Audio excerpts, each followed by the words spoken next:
with that composition is going to be very difficult. You don't have kill potential. That kill threat is just not there. I don't want to say never, but like, where do you really get that? Diablo's going to have to sacrifice positioning. He's going to have to go in. Post 10, APOC can really make things happen. Thrall can make things happen. But sometimes by the time level 10 hits, it'll be a little difficult.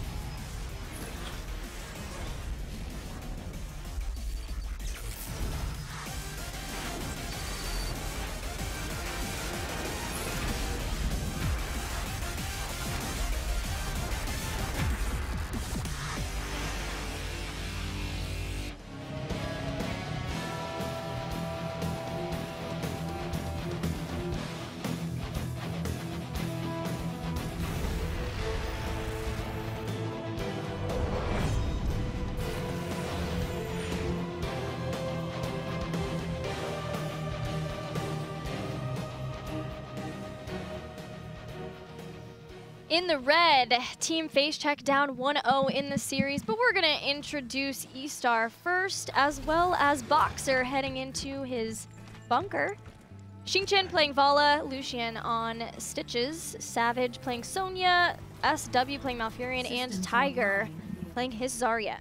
10 seconds. All right, on the other side, Pa will be on that Rainer. Ostinger on Thrall. Kim, we'll see what he can do on Morales as Garnet Devil will be trying to make things happen on Sylvanas, and KT4 on Diablo as they're going to try and get a little bit of cheese action going here with Sylvanas. You try, it's almost like reverse psychology, like what if we fake top lane, what if we go top lane? Everybody kind of anticipates, because the natural one is that 4-man bottom lane as Diablo going in deep there.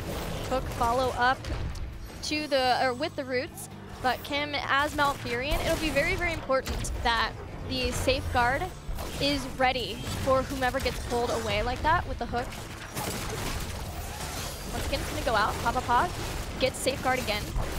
Yeah, and that's going to be key this entire laning series. Yeah, if you land that and you saw the preemptive roots, that's going to be the theme of it. Preemptive roots, and every time the hook goes out, you try and get that follow-up again. Not really worried about mana. There's the hooks, there's the roots, Diablo, and there's going to be first blood of the game.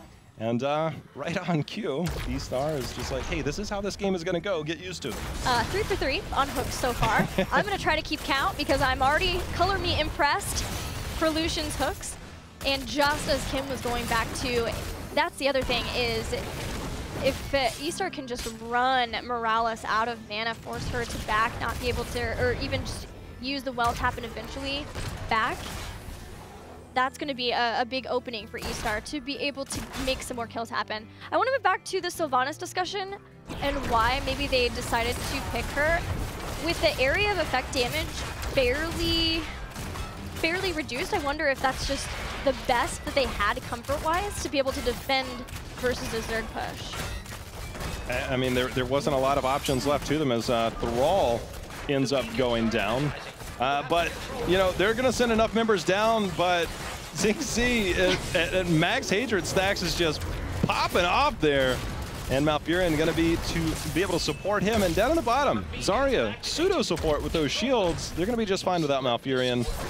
Stitches has self-sustain. Sonya has self-sustain. Not a bad comp here for eStar. Once again, a 2-3 split as eStar keeping Malfurion and Vala in the top lane to put the damage on Ostinger and maybe just take down a fort for free with only Thrall there as the defense. TFC are at least going to hold on to the bottom beacon for now. You really want to not let another snowball happen to them like last game. Well, the beacons are going to be shared here again, but that damage in that top lane is definitely going in favor of Vala and Malfurion. And right now, you got to kind of wonder if this is just a fair trade. Again, you have so much healing on the side between Sonya, between Stitches, that it's not really that much of a threat to be without the support. As you see the Zarya shields continuing to go out anytime anything gets any bit crazy, there's no threat. And a fort is now gone. Well, Morales can heal on the point for a long time. So finally KT4 moved on to the point, was able to take it back, but not before giving up eStar 26% of the beacons. They have a lot of damage they can do. eStar is full aggro onto TFC's side of the battleground, even trying to steal away the Hellbats right as they were available. But TFC at least going to stop them from that, but it was all a distraction, right? TFC send too many members up to try to defend and push them off, and now they've given up 66% of the beacons. Nobody is in position in the bottom lane. All 5 members have been brought up. A hook doesn't land on a hero, but with nearly 100% of the beacons already, eStar continuing to hold this, they'll take 100% so quickly. Well, they have themselves a full level lead, Gilly. They have themselves a 100-0 Zerg wave, and they're going to have Sylvanas that's going to try and defend this. And top lane, Fort already down. We're 4 minutes in, and this is pushing keep wall. Keep wall. I don't know if I want to say no respect or just like try us. Will you punish us? If not, you'll lose the game. 7-6. It is crazy to see such an advantage early on in the game, but yeah, it goes back to them focusing on the top lane. Nice overpower for Tiger. He's not getting out of here.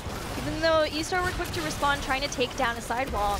Yeah, that's sometimes when you play against Diablo, it kind of slips your mind a little bit. You're like, oh, yeah. I should not step too close to this, and you get tossed over the wall, and there's basically no escape. And, you know, small victories like that can go a long way, but the instant rotation by eStar, they rotate it out, only 1 person here to defend, and they are just pressing the advantage. Take 2 more towers, get set up. You can already see Sonya making the rotation to be starting, once again, jungling Xing Chen, blown up for another kill for TFC. They're going to chase down. We'll see if KT4 can get the body blocking in time. Lucian still having Devour. Gets his self-heal, though. But eStar, again, moving into position the minute that they know that the objective is about to go down so that they can keep this constant pressure going. Camp picked up. A little bit of the experience was made up by getting that kill, and then, of course, taking down that wall there. There's the roots on the hook there, but the haunting wave is one of the few mobility things that we talked about that TFC does have to get out of danger. It's nice that TFC have Safeguard in addition to Cleanse, because really, hopefully, that lets them get through 2 hooks, which is a little bit better, and then Safeguard will be back up again. It's difficult, but so far, eStar haven't been grouping together as much. They've just been happily making sure that they keep someone soaking at all times. So the hooks they're really just designed to say, we'll put some damage on, maybe we'll take some mana away, maybe push a Safeguard. If they get the right hook on the right person, like Morales, that could be what turns things around, though. Oh, as Dread would say, just hanging the wrist there, as Diablo somehow able to make it out alive.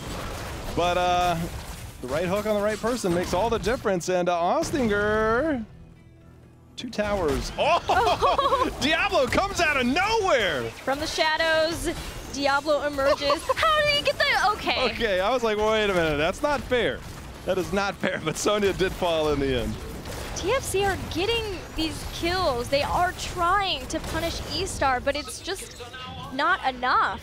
They are at least going to hold on to a beacon for now, but they're just about to be down heroic abilities because of this great early lead that eStar has gained. Yeah, without the heroics, again, post 10, I think TFC, they're going to have a much better chance. No matter what the role goes, it's going to be good. APOC, again, the Wailing Arrow is going to be the ultimate X factor. Will we see Tranquility or will we see Twilight Dream? It's going to be Twilight Dream. So again, if you see Malfurion start to posture up and sacrifice that positioning, that's when you can use Wailing Arrow, and that's when you can choose to have that hard engagement. You know, we'll see if it's used defensively or proactively. As TFC, they're just trying to get 10 right now. Even as another follow-up too, we've seen teams before after hooks, if they've got the availability to lock it down just for a smidge, just Twilight Dream them, so then they can't use whatever escape or they can't go back in, and just getting the 1 pick is enough for them to have the man advantage. And as we've seen, eStar can make a lot happen when they have a man advantage. Still though, Sonya's holding on. You know what I want to, oh, it's there! We have a leap! Oh, but Papa somehow survives, and now APOC is used right after Sundering, but Stitches is in. KT4 trying to walk away, somehow manages, but Sonya goes down. I'm just so happy about Leap right now. I saw you leaping beside me, I did, Tilly. I got so excited. Sonya's down, but a lot of heroic abilities used, all of them, in fact, for Team Base Check, just to try to defend and not lose be able to get that kill. There goes a hook again. KT4 dives onto Malfurion, moves back in time. Still a Zerg rush persists. Yeah, and you know, they can't really be too aggressive without Sonya here. And again, you've got Sylvanas to try and get that wave clear. You don't have bad wave clear on the side of TFC when it comes to defending that Zerg wave. And they actually didn't really give up much at all, as both of the towers still stand there on the keep wall. But they now have themselves level 10, and we saw that they can hold their own in a fight. It didn't necessarily go perfect, but they can definitely find ways, as there's the hook and the engagement right away, Gilly. Nice flip, cleanse onto Xingqian though too to follow up. Savage is Lucian's in a terrible place, but using Putrid Vial to slow down, running away. And he will make it out. Expulsion Zone hits Kim. Leap on the backline too. Garnet Devil in trouble. Garnet Devil down. And Diablo may follow. Yeah, Ostinger in a bad spot as well. There's the hook, and this is going to be more than just that. Safeguard used onto Thrall, but Diablo does fall. Let's see if we have that. Kim! Oh, Zarya again is just draining buckets right now. What is draining buckets? It's a basketball reference. It's like shooting hoops. Okay, sorry. Not caught up with sports ball. I had to ask Dread what hanging the wrist meant too, so. Same thing. It's nothing against you. Level 13 here, 2-level lead for eStar. Checking out the talents, nothing looking too different. We do have the Whirlwind build for Sonya. So she has Hurricane to stop any slows or roots, which is very nice versus Thrall, and then now has the increased lifesteal. So that moment that we saw earlier where she did eventually get taken out, should that happen again, might just be the difference of her being able to stay alive. Well, TFC finds themselves down again. They're going to continue to fight back. They tend to find themselves right around the beacon phase, just a tad bit shy of that tier advantage. So they're going to have to start finding ways. They're going to have to be aggressive on rotations, but obviously they're trying to just push those lanes back a little bit right now. But speaking of being aggressive, Lucian is standing there. Ostinger walking right through, but Diablo on the backside is going in. But Vala is staying alive for the moment as APOC has been used. Nice roots. The leap goes down. Here he goes. Ostinger taken out. Wailing Arrow hit too. It will take out Xingqian thanks to the Hyperion, but losing 2 for the 1 just as the beacon started. Mercenary camps in every lane for eStar, and we're sending just enough back. We've got Sonya on top. She'll take 1 Malfurion on another, and Zarya and Stitches can continue to just be annoying along with this Mercenary camp and keep TFC back in the base again for as long as they can so that eStar can get this 100 Zerg rush. Well, both beacons are being channeled in the meantime, although Zarya's got to be a little bit more careful. There's the friendly hook there by Stitches. Come here, I got you. But in the meantime, the camp was picked up in the bottom right by Sonya and Malfurion, applying even more pressure. So we're going to have the 100 Zerg wave in the top lane as the camps are going to be defended in the bottom.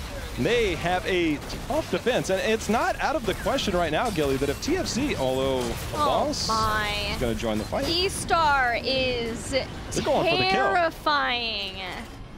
It's not out of the question this is game. And if one pick happens against TFC, you best believe it. Hyperion still 25 seconds away. That is a long time. APOC 15 seconds away. Sundering.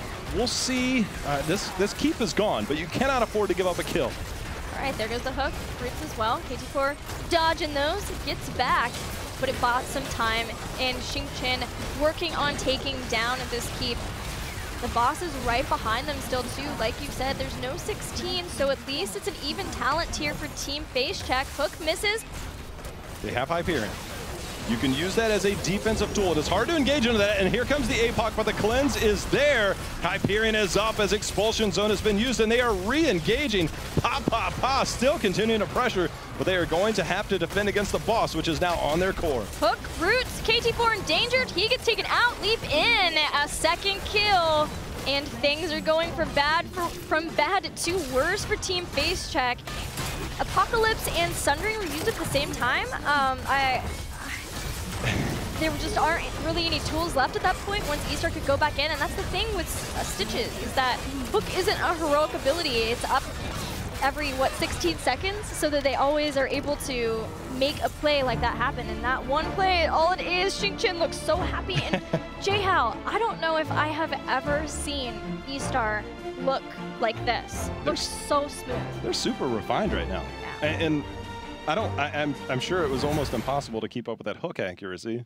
I know you wanted to in the beginning, but he was just like, every time I got it, every time I have it, I'm just going to throw this out. There was one time he hooked a mercenary, okay, so. But there was also one time he hooked his teammate and saved his life, so. Balances out. Yeah, easy. Yeah, I'm amazed from eStar. And it's like they took the game that I was expecting Team FaceCheck maybe not to be able to play, because eStar is such a strong team already. But they took that game and they turned it on its head and did it even better, fluidly, amazingly well. Yeah, I mean, I want to put things into perspective is that TFC, nothing to take away from them, but eStar, I want to see them against a tougher opponent, which they will next round. But eStar, if they can take those type of mechanics, that type of macro strategy, and capitalize on what they already did well, that we've known them to do well for a very long time, the rumors that we heard could be very much true on whether eStar could be one of the favorites coming in here. And Xingqian is a huge reason why. His Vala play, I think, was the one at BlizzCon that everyone was alluding to, talking about, as well as SCSC, obviously. At that time, good Vala players were lauded. But we saw his Greymane, his Vala. I can't wait to see what else Xingqian has available, what he's going to bust out in drafts. eStar moves ahead. That's our first Chinese team available to move on to the next round of this tournament. We only have one series left in the first series, but we still have 3 series left today, 3 more best of 3s. Yeah, I mean, we've got you've got that second chance, and we'll have that in the lower bracket after this top part of the bracket concludes, which we're 3/4 of the way through. I'm excited about it. I mean, right now, I mean, there's just been pretty much what we expected, mixed in with a little bit of question marks on some of the earlier series. Yeah, the meta, the heroes that have come up, have surprised me so much. From what seemed like it wasn't this groundbreaking patch. It wasn't even the Probius patch, right? It wasn't this thing where, okay, now we're bringing in a whole bunch of armor and changes and a new hero. This was Tychus changes, Tassadar changes, Varian changes, Murky changes. And yet. But I don't know if it's that or if it's like China, right? China hasn't been playing for a long time. All of a sudden they come in, they're like, look at what we can do. I mean, you have that to your advantage. Like, hey, you guys haven't got to see us play in a long time. So surprise, like, here's some stuff that we've been practicing for a couple of months. But again, the changes and everything, it does add. It's one of the things about heroes that you got to love, right? Like, the game is kept up to date. Things change, and healthily so. And right now, I think right now, everybody is enjoying what we're seeing here, including me. Stitches, gosh, I mean, Western region, GPL, Eastern region, Lucian, I think they have like 90% hook accuracy. I don't even know. I hope somebody's keeping track of this. And 6 from Zero Panda was rocking the Stitches too. I think it was at Gold Club World Championship. But that we've now seen 2 of our Chinese teams. We've seen 2 of our Korean teams. The next match will have 1 from each. Super Perfect Team versus MVP Black right after this.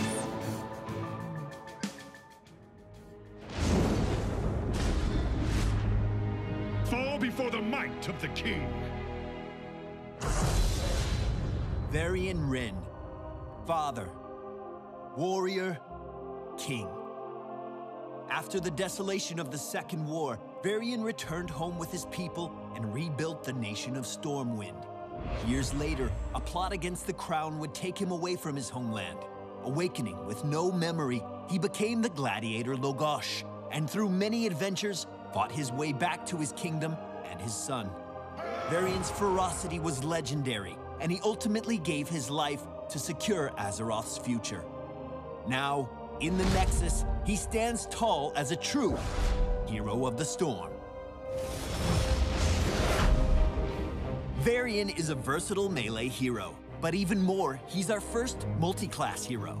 which means by selecting certain talents, he becomes either an ally-protecting warrior or a furious, well-armed assassin. Varian's trait, Heroic Strike, automatically empowers a basic attack to deal extra damage. Once used, each of his basic attacks lower Heroic Strike's cooldown by a small amount. Varian's first ability, Lion's Fang, unleashes a shockwave that slows and deals damage to enemies along a straight line. His parry ability nullifies incoming basic attacks from enemy heroes. It lasts for a short period and holds up to 2 charges. Like all warriors, Varian is known to charge fearlessly into battle. Upon activation, he rushes towards his enemy, slowing them and dealing damage. Varian has 3 different heroic options reflecting each of the warrior specializations in World of Warcraft. Each heroic has a passive effect and will alter his health, damage, or attack speed when chosen. His first heroic, Taunt, is a versatile defensive ability. When activated, Varian calls out a nearby enemy hero, forcing them to attack him for a short period. Next is Colossus Smash. With a swing of Charlemagne, Varian deals heavy damage to an enemy and inflicts the vulnerable status, increasing their damage taken for a short time. Varian's final option is to unleash the Twin Blades of Fury.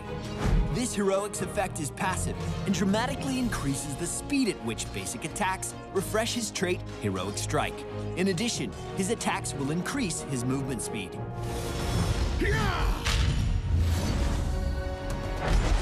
Varian's heroic defines his playstyle. The Taunt heroic makes Varian a warrior for his team by increasing his health, but lowering his attack speed. Taunt enemies to force them to attack Varian, then activate his parry ability and negate their attacks. Use Taunt to lock down foes and give your team a chance to secure a kill. Twin Blades of Fury turns Varian into a sustained melee assassin, increasing the speed of his attacks while lowering their damage. Stick to enemies using his Charge and Lion's Fang abilities, and his blades will do the rest. Colossus Smash makes Varian a powerful burst assassin by increasing the damage of his attacks, but it will also lower his total health. Colossus Smash inflicts the vulnerable status along with its damage, so with a little coordination, this single swing from Varian can turn the tide of an entire fight. Varian isn't only about heroics. His talents bring an incredible amount of utility to the battle. At level 13, he can select between 3 banners that buff nearby teammates. He can grant bonus movement speed with the banner of Stormwind, decrease the damage allies take with the banner of Ironforge, or increase ability power with the banner of Dalaran. Select talents that counter your enemy's tactics. Mortal Strike, for example, can shut down a strong support. Facing a lot of enemy shields, take Shattering Throw and break them down. As the first multi-class hero, Varian brings a new way of playing to Heroes of the Storm. Since his role is decided through your talent choices, your enemy will never truly know what your plan is until you're facing off on the field of battle. The High King of the Alliance will arrive soon, bringing a whole new level of strategy with him. Excited for Varian and our BlizzCon reveals? Let us know in the comments. Don't forget to subscribe to Heroes of the Storm here on YouTube, and we'll see you in the Nexus.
As the Lord of Azeroth's fire elementals, Ragnaros desires nothing more than to burn the world to ash. Under the command of the old gods, he waged a war against the Titans eons ago and was banished to the Firelands after his defeat. Ragnaros has returned to threaten Azeroth twice, once when he was summoned by the Dark Iron Dwarves, and again when Deathwing shattered the world. The Fire Lord now turns his rage toward the Nexus, intent on incinerating everyone and everything within it.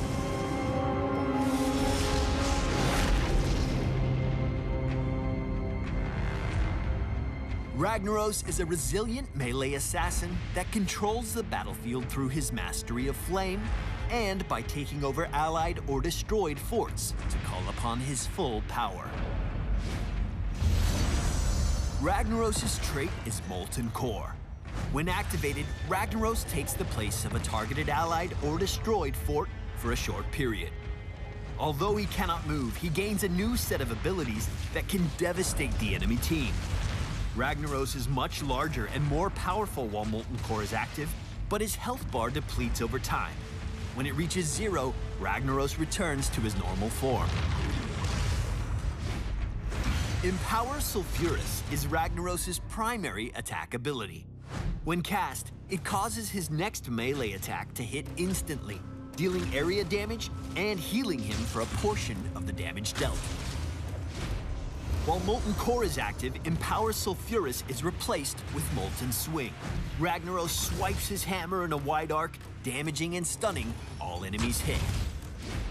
Ragnaros can also call down a living meteor, which crashes upon a target location, then rolls in a straight line, damaging enemies in its way. You can choose the direction the meteor rolls while targeting. Living Meteor is replaced with Meteor Shower during Molten Core. Instead of calling down a single rolling meteor, Ragnaros summons several that land one after another in the chosen direction, slowing enemies they hit. Blast Wave provides both utility and damage. Ragnaros places a buff on himself or on an ally that temporarily increases movement speed. When the buff expires, it explodes and deals damage to all enemies within the blast radius. When Ragnaros activates Molten Core, Blast Wave is replaced with Explosive Rune. Ragnaros burns a fiery rune onto the ground, which explodes after a brief delay for heavy damage to any enemy standing on top of it. Sulfuras Smash is Ragnaros' first heroic ability. Ragnaros throws Sulfuras into the air, and after a short time later, it slams into the ground, dealing damage to all enemies in the target area. Enemies in the center of the area suffer triple the damage and are stunned afterward. Ragnaros' second heroic ability, Lava Wave, can take a little longer to reach your enemies, but is capable of dealing incredible amounts of damage. When activated, a giant wave of lava starts at your core and travels down the entire targeted lane, instantly killing all enemy minions and heavily damaging enemy heroes.